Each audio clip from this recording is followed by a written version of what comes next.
Telephone करने के बावजूद भी कोई जवाब लौटकर मुझे नहीं दिया। तब फिर हमें मजबूरी में इनसे अलग होकर चलने का फैसला लेना पड़ा। इसके साथ साथ आज यहाँ मैं इस बात को भी फिर से इसके साथ साथ आज यहाँ मैं इस बात का भी फिर से खुलासा कर देना चाहती हूँ कि जब इस बार सपा के साथ मिलकर लोकसभा चुनाव लड़ने का यहाँ उत्तर प्रदेश में हमारी पार्टी का इनके साथ गठबंधन हुआ, तो तब फिर हमारी पार्टी यहाँ पूरे जी जान से इस गठबंधन को जिताने में लग गई थी। लेकिन वही दूसरी तरफ सपा के मुखिया गठबंधन होने के पहले दिन से ही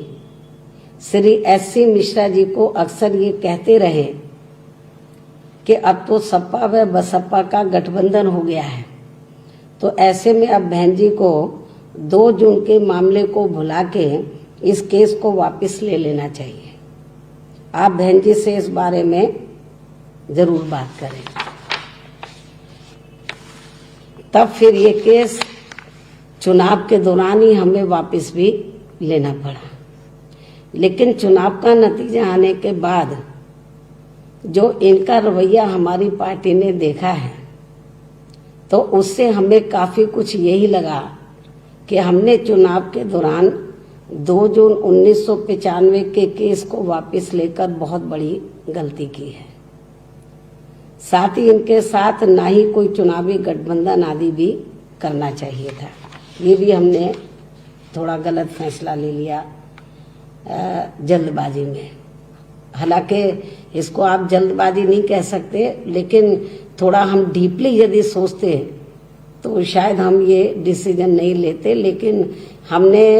ये सोचा कि ये 2 जून की घटना को हमने किनारे करते हुए तो हमने देश और जनहित में सांप्रदायिक ताकतों को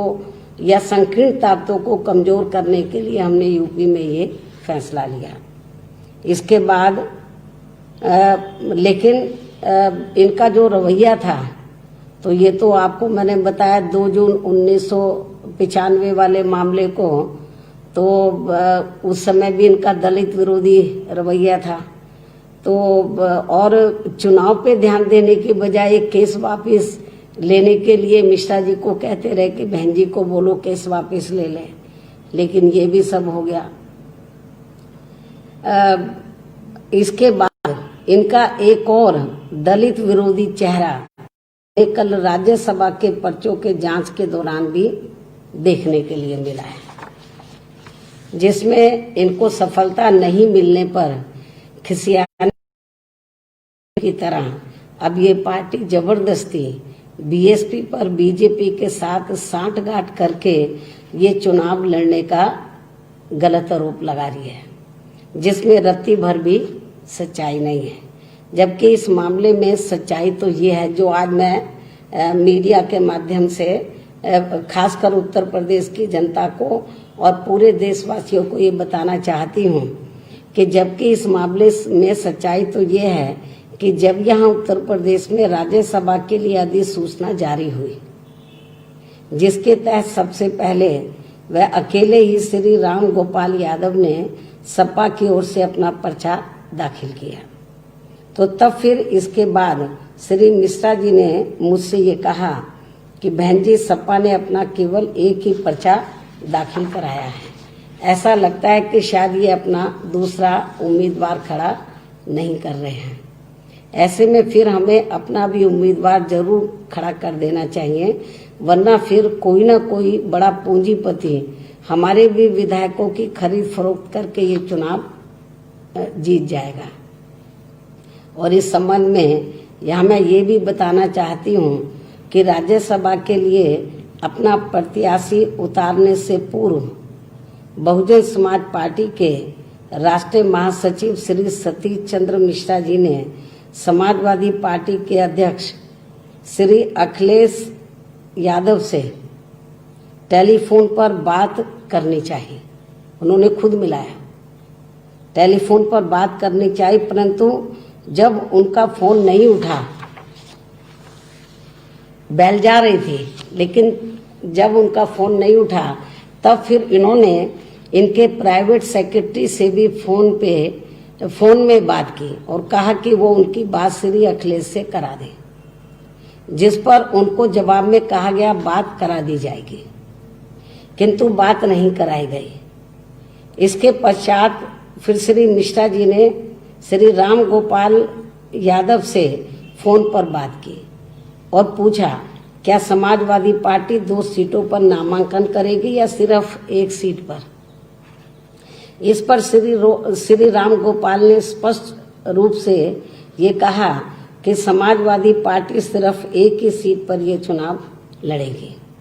श्री मिश्रा जी ने उन्हें ये भी बताया कि अगर समाजवादी पार्टी 1 ही सीट पर ये चुनाव लड़ती है तो तब फिर ऐसी स्थिति में बहुजन समाज पार्टी अपना एक प्रत्याशी चुनाव में जरूर उतारेगी, वरना 10वीं सीट पर बीजेपी अपना प्रत्याशी अवश्य उतार देगी और फिर 9वीं सीट जीतने के लिए उनके पास पर्याप्त वोट न होने पर भी वो चुनाव जीत जाएंगे, इनका एक सपा का जीतने के बाद। जबकि दूसरी तरफ सारी विरोधी पार्टियों के वोट जोड़े जाएं तो बीजेपी के वोटों से कहीं अधिक होते हैं। इस वार्ता के बाद तब फिर बीएसपी ने उत्तर प्रदेश के ही लखीमपुर खीरी जिले के मूल निवासी श्री रामजी गौतम को, जो दलित वर्ग से आते हैं, जिनको राजस्थान प्रदेश की वर्तमान कांग्रेसी सरकार के चलते हुए वहां इनके नेतृत्व में बीएसपी के बढ़ते हुए जनाधार से दुखी होकर फिर इनको वहां से भगाने व इनका मनोबल गिराने के खास उद्देश्य से जो इनके साथ षड्यंत्र के तहत जिस प्रकार से बुरा बर्ताव किया गया था, जो कदापि भुलाया नहीं जा सकता है, जिससे कांग्रेस पार्टी की भी इस दलित विरोधी हरकत से पूरे देश के दलित समाज के लोग काफी आक्रोशित हुए। इनको फिर इनकी पार्टी के प्रति समर्पण व ईमानदारी आदि को खास ध्यान में रखकर इस चुनाव में पार्टी ने खड़ा करने का फैसला लिया। परंतु कांग्रेस की तरह सपा ने भी अपनी दलित विरोधी मानसिकता के तहत अपनी इस बात से दूसरा उम्मीदवार खड़ा नहीं करेंगे उससे मुकरते हुए बीएसपी के इस उम्मीदवार का विरोध करने के लिए एक षड्यंत्रकारी चाल के चलते हुए नामांकन के आखिरी कुछ ही मिनटों में या घंटों में, कुछ ही मिनटों में एक निर्दलीय उम्मीदवार को पर्चा भरवाने का काम किया और उसके पश्चात दिनांक 28/10/2020 को नामांकन पर्चे की जांच के समय बहुजन समाज पार्टी के 4 विधायकों की खरीद फरोख्त करके उनसे ये झूठा हलफनामा दिलवाया कि उन्होंने बहुजन समाज पार्टी के नामांकन पत्र में अपने हस्ताक्षर नहीं किए थे, जबकि इन सभी विधायकों ने दिनांक 26/10/2020 को श्री रामजी गौतम के नामांकन पत्र में हस्ताक्षर किए थे और पर्चा दाखिले के समय में भी वे स्वयं मौजूद थे। और फिर जांच उपरांत इन विधायकों का ये कथन असत्य एवं झूठा पाया गया तथा बहुजन समाज पार्टी के प्रत्याशी का पर्चा सही पाया गया, वैध पाया गया और फिर समाजवादी पार्टी द्वारा समर्थित निर्दलीय उम्मीदवार का भराया गया पर्चा कई गंभीर त्रुटियों की वजह से खारिज हो गया। अर्थात इनको हराने के लिए सपा ने, हमारे कैंडिडेट को हराने के लिए सपा ने अपने विधायकों के समर्थन से एक उद्योगपति से पर्चा दाखिल करा दिया और फिर आम चर्चा के मुताबिक जिनके धन से वह आगे टिकट देने के लालच से मीडिया के अनुसार बीएसपी के इनको मिलाकर 7 विधायकों को तोड़ा गया, जिसमें फिर भी इन्हें इस उद्योगपति को राज्यसभा में भेजने के लिए सफलता नहीं मिल पाई और अब इससे दुखी होकर ये पार्टी बीएसपी पर बीजेपी के साथ सांठगांठ करके ये चुनाव जीतने का गलत व बेबुनियाद जबरदस्ती के आरोप लगा रही है। किंतु इनकी ये घिनौनी हरकत अब इस पार्टी को आगे चलकर कभी भी भारी पड़ सकती है। और इस मामले में आज हमारी पार्टी एडवांस में ही ये ऐलान कर देना चाहती है कि आगे चलकर जल्दी ही इस बार जब यहाँ एमएलसी के चुनाव होंगे, क्योंकि इसके बाद एमएलसी के होंगे, आगे चलकर जल्दी ही इस बार जब यहाँ जल्दी मतलब समय से, अब समय कम रह गया, इस बार जब यहाँ एमएलसी के चुनाव होंगे तो तब फिर बीएसपी कल की घटना का जैसे को तैसा जवाब देने के लिए, अर्थात सपा के दूसरे खड़े किए जाने वाले उम्मीदवार को हराने के लिए, एक तो उनका आराम से बन जाएगा, दूसरा ही खड़ा करेंगे, अर्थात सपा के दूसरे खड़े किए जाने वाले उम्मीदवार को हराने के लिए अपनी पूरी ताकत लगा देगी बीएसपी जो है। और इसके लिए चाहे पार्टी के विधायकों को इनके उम्मीदवार को हराने के लिए बीजेपी व अन्य किसी भी विरोधी पार्टी के उम्मीदवार को ही अपना वोट क्यों न देना पड़ जाए तो भी देंगे। अर्थात जो भी पार्टी इनके दूसरे उम्मीदवार को, यानी कि सपा के दूसरे उम्मीदवार को हराने के लिए भारी पड़ेगी तो उसे हम अपने विधायकों का वोट जरूर दिलाएंगे। अर्थात सपा के दूसरे उम्मीदवार को अब हमारी पार्टी जरूर एमएलसी का चुनाव हराएगी। जबकि इस मामले में यूपी के लोगों को ये मालूम है, शायद इसे नहीं मालूम है तो इसको भी मैं आज बता देना चाहती हूँ। सपा के मुखिया को, अखिलेश को ये मैं बता देना चाहती हूँ, जबकि इस मामले में यूपी के लोगों को ये मालूम है और सपा के मुखिया को भी ये मालूम होना चाहिए कि सन 2003 में इन्होंने बीएसपी के, जब मैंने खुद गवर्नमेंट छोड़ दी थी तो उसके बाद सन 2003 में इन्होंने बीएसपी के, यानी कि सपा ने बीएसपी के 38 एमएलए तोड़कर अपनी सरकार बना ली थी। उसके बाद फिर क्या हुआ सन 2003 के बाद, उसके बाद सन 2007 में विधानसभा के हुए आम चुनाव में इनको फिर प्रदेश की जनता ने सत्ता से बाहर कर दिया और फिर बीएसपी की पूर्ण बहुमत की सरकार बनी। तब इनके पिताजी ने ये गलत कार्य किया था, इनके पिताश्री ने ये गलत कार्य किया था और अब उन्हीं के पद चिन्हों पर चलकर तो ये भी ये गलत कर रहे हैं और अब इनका भी अपने पिताश्री की तरह ही बुरा हाल होने वाला है अगले ये जो इस बार विधानसभा का आम चुनाव होगा। तथा बीएसपी फिर से अब पूर्ण बहुमत के साथ सत्ता में आसीन हो जाएगी। तो जैसे सन 2007 में वैसे ही पहले भी इनके पिता ने एक गलत काम किया और अभी भी, जबकि उस समय सन 2003 में मान्यवर श्री कांशीराम जी की तबीयत बहुत ज़्यादा खराब थी, वो हॉस्पिटल में एडमिट थे। हमारे विधायक इनके पिता से और अपनी सरकार बना ली तोड़फोड़ करके। और इतना ही नहीं, मान्यवर श्री कांशीराम जी के छोटे भाई को, उनकी बहनों को खरीद फरोख्त करके पार्टी बनवाई, यूपी में उनकी मीटिंगें करवाई और उसके लिए श्री आर.के. चौधरी को अधिकृत किया, पंजाब में जाना, इधर जाना, केस लड़ना, क्या नहीं कुछ किया, लेकिन हुआ क्या, जनता देख रही थी।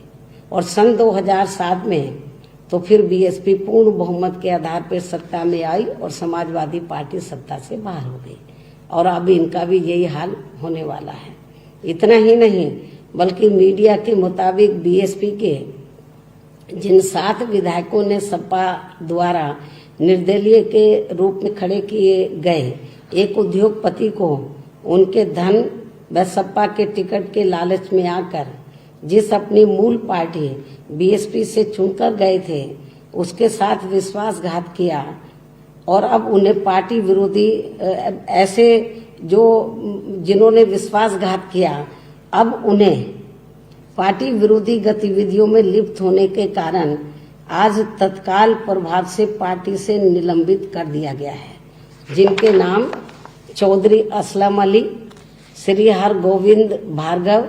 मोहम्मद मुस्तफ़ा सिद्दीकी, श्री हाकिम लाल बिंद, मोहम्मद असलम रायनी, श्रीमती सुषमा पटेल व श्रीमती वंदना सिंह है। इसके साथ साथ इनके बारे में पार्टी के सभी पदाधिकारियों को ये भी निर्देशित किया गया है, ये जो 7 विधायक हैं, तो इनके बारे में पार्टी के सभी पदाधिकारियों को, छोटे बड़े पदाधिकारियों को ये भी निर्देशित किया गया है कि आज से अब इन विधायकों को पार्टी के किसी भी कार्यक्रम में नहीं बुलाया जाएगा। साथ ही इन सभी को ये भी सूचित किया जाता है कि इनके दूसरी पार्टी में जाते ही इन सभी विधायकों के विरुद्ध दल बदल कानून के तहत इनकी सदस्यता इनके सूचित किया जाता है कि इनके दूसरी पार्टी में जाते ही इन सभी विधायकों के विरुद्ध दल बदल कानून के तहत इनकी सदस्यता खत्म करने की कार्रवाई तुरंत की जाएगी। और या अन्य और भी कोई कारण रहा जिसमें दल बदल कानून का ये उल्लंघन करते हैं, चाहे वो शामिल हो जाए या नहीं भी हो, दल बदल कानून का उल्लंघन करते हैं, तो तब भी इनके खिलाफ इस कानून के तहत बीएसपी द्वारा तुरंत कार्रवाई की जाएगी तथा भविष्य में अब इन्हें, ये जो 7 विधायक है, तथा भविष्य में अब इन्हें बीएसपी से कभी भी कोई भी चुनाव नहीं लड़ाया जाएगा। इसके साथ ही जिस जाति, समाज व धर्म के ये विधायक हैं, तो उनकी जाति व समाज व धर्म के लोगों को ही अधिकांश उनके विरुद्ध में चुनाव में उतारा जाएगा, इनके विरोध में चुनाव में उतारा जाएगा। लेकिन इसके साथ साथ यहाँ मैं इन विधायकों के मामले में इनके समाज के लोगों को ये भी कहना चाहूंगी कि जिस भी जाति, समाज व धर्म के ये विधायक हैं, तो इनके पार्टी विरोधी कार्यों की सजा इनकी समूची जाति, समाज व धर्म के लोगों को नहीं दी जाएगी, बल्कि उन्हें पार्टी में अभी तक की तरह ही आगे भी हर स्तर पर पूरा मौका व आदर सम्मान भी दिया जाएगा। खासकर मुस्लिम समाज के लोगों को आगे भी बढ़ावा देने में पार्टी द्वारा कोई भी कसर नहीं छोड़ी जाएगी। चाहे खासकर कांग्रेस व सपा आदि के लोग इनको बीएसपी से अलग करने के लिए कितने भी घिनौने हथकंडे क्यों ना इस्तेमाल करते रहें। और अब मेरा संक्षेप में यही कहना है कि यूपी में इस बार के राज्यसभा चुनाव में भी सपा की घिनौनी बीएसपी विरोधी राजनीति ही नहीं, बल्कि इनका घोर दलित विरोधी चेहरा भी खुलकर प्रदेश व देश की जनता के सामने आ गया है, जो कि वास्तव में इनका असली चाल, चरित्र व चेहरा भी है। इनका इतिहास भी यही बताता है। वैसे कुदरती तौर पर बीएसपी के साथ ये बहुत ही अच्छा हुआ कि सपा का ये घिनौना रूप एक बार फिर से यहाँ उत्तर प्रदेश में होने वाले विधानसभा के आम चुनाव से पहले ही आ गया है, ताकि लोग मेरे कहने की बजाय खुद ही ये देख लें कि बीएसपी के साथ सपा ने कभी भी ईमानदारी नहीं बरती है, बल्कि हमेशा ही दगा व बाहरी एवं भीतरी विश्वासघात ही किया है। इतना ही नहीं, बल्कि इन्होंने बहुजन समाज में समय समय पर, यानी कि सपा ने, श्री अखिलेश यादव ने, इतना ही नहीं बल्कि इन्होंने बहुजन समाज में समय समय पर जन्मे हमारे महान संतों, गुरुओं व महापुरुषों को भी आदर सम्मान देने की बजाय उनका हर प्रकार से अनादर ही किया है, जिसमें उनके नाम पर बने खासकर नए जिलों व यूनिवर्सिटी आदि का नाम बदलना शामिल है। और ये सब ऐसे सामाजिक व राजनीतिक अपराध हैं जिन्हें ना तो कभी भुलाया जा सकता है और ना ही बीएसपी के आत्मसम्मान व स्वाभिमान से जुड़े लोग कभी भी माफ इन्हें कर सकते हैं। इन्हीं जरूरी बातों के साथ ही अब मैं अपनी बात यहीं समाप्त करती हूँ। और आज मैंने कल जो भी कुछ हुआ है उसके बारे में सही तथ्य मैंने मीडिया के माध्यम से खासकर उत्तर प्रदेश की जनता के सामने रखे हैं, पूरे देशवासियों के सामने रखे हैं। और मुझे पूरी उम्मीद है कि कल जो इनकी विफलता हुई है, जो इन्होंने दलित विरोधी जो चेहरा इनका सामने नजर आया है पूरे देश की जनता को, तो मुझे पूरी उम्मीद है कि सन 2007 की तरह जैसे इन्होंने 3 में हमारे 38 विधायक तोड़े, तो सन 2007 में ये साफ हो गए थे। अब इनका फिर से इनका भी हालत फिर से ऐसी होने वाली है। हमारी पार्टी के कुछ लोगों को जो निकाले हुए हैं, पार्टी के लोग जो पार्टी विरोधी गतिविधियों से के कारण निकाले हुए हैं, बीएसपी के रिजेक्टेड लोग हैं जिनको निकाला हुआ है। अब काम कुछ बचा नहीं है, उनको आए दिन प्रेस बुलाकर कि ये है फलाना, ये है, इसने बीएसपी छोड़कर सपा ज्वाइन कर ली है। उनके साथ एक दो और दूसरी पार्टियों का नाम ले लेते हैं। तो मेरे ख्याल इनको शायद इतिहास की जानकारी नहीं है। तो जो 38 एमएलए जो इन्होंने तोड़े थे उनका क्या हाल हुआ और इनके पिता श्री का क्या हाल हुआ सन 2007 के चुनाव में, इनको मालूम होना चाहिए। तो इनको लंबी राजनीति यदि करनी है तो ऐसा कोई गलत काम नहीं करना चाहिए जिससे राजनीतिक क्षेत्र में इनका इमेज खराब हो, क्योंकि जोड़ तोड़ की राजनीति कभी टिकाऊ नहीं होती है। इससे ऊपर उठकर तो इनको एक आइडियोलॉजी के आधार पर, मेरे ख्याल डॉक्टर राम मनोहर लोहिया की ये बार बार बात करते हैं, क्या उनके आदर्शों पे चलते हैं? यदि उनके आदर्शों पर चले तो उन्होंने कभी नहीं बताया कि जो ये हरकतें कर रहे हैं और खास तौर से वीकर सेक्शन के मामले में दलितों को के साथ जो अपमान कर रहे हैं, जो उनकी उपेक्षा कर रहे हैं, मेरे ख्याल ये ऐसा कभी उन्होंने नहीं किया था। और इतना ही नहीं, मैं ये भी बताना चाहती हूँ, ये मैंने जो गलत फहमी थी कि भी उन्होंने हमसे बात नहीं की, श्री मिश्रा जी ने खुद कई बार इनको टेलीफोन मिलाया इस दूसरी सीट के बारे में, और जब नहीं उठाया इनके प्राइवेट सेक्रेटरी को बोला। आज मैं मीडिया के माध्यम से यूपी के समूचे ब्राह्मण समाज को ये कहना चाहती हूँ कि माननीय श्री सतीश चंद्र मिश्रा जी, उनका लंबा तजर्बा है, वो टॉप के वकील हैं, राजनीति में भी उनका अच्छा अनुभव है, लेकिन इन्होंने उनसे उनके टेलीफोन को नहीं उठाया, उनसे बात नहीं की, उनके पीए ने बात नहीं कराई। तो ऐसा करके उन्होंने मिश्रा जी का ही अपमान नहीं किया है, बल्कि पूरे उत्तर प्रदेश में ब्राह्मण समाज का अपमान किया है। तो मुझे पूरा भरोसा है कि ब्राह्मण समाज इसकी सजा तो जब यूपी में विधानसभा का आम चुनाव होगा इनको जरूर देगा, मुझे ये पूरा भरोसा है। तो इसलिए लोगों को इसका असली चेहरा सामने नजर आ गया। तो जो इधर उधर की बातें करते हैं कि हम ये कर देंगे, स्टैचू लगा देंगे, मेरे ख्याल सपा सरकार में सबसे ज्यादा लॉ एंड ऑर्डर खराब था, माफिया राज था, गुंडा राज था। और ब्राह्मण समाज दलित को तो ये कुछ समझते ही नहीं थे, दलित और अति पिछड़े वर्ग के लोगों को और मुस्लिम समाज के लोगों को। और इतना ही नहीं, ब्राह्मण समाज के लोगों का तो इतना बुरा हाल था, आए दिन हत्याएं होती रहती थी। लेकिन अब वो, क्योंकि वर्तमान बीजेपी की सरकार भी लॉ एंड ऑर्डर को कंट्रोल नहीं कर पा रही है, हालत बहुत ज्यादा खराब है। लेकिन बीजेपी के ऊपर उंगली बीएसपी उठाए तो अच्छा लगता है। लॉ एंड ऑर्डर को लेकर बीएसपी उंगली उठाए बीजेपी के शासनकाल को लेकर, क्योंकि जब मेरी सरकार थी तो मैंने लॉ एंड ऑर्डर बढ़िया दिया, अच्छी सरकार दी, कानून द्वारा कानून का राज कायम किया। लेकिन सपा की हुकूमत में क्या हुआ सबको मालूम है।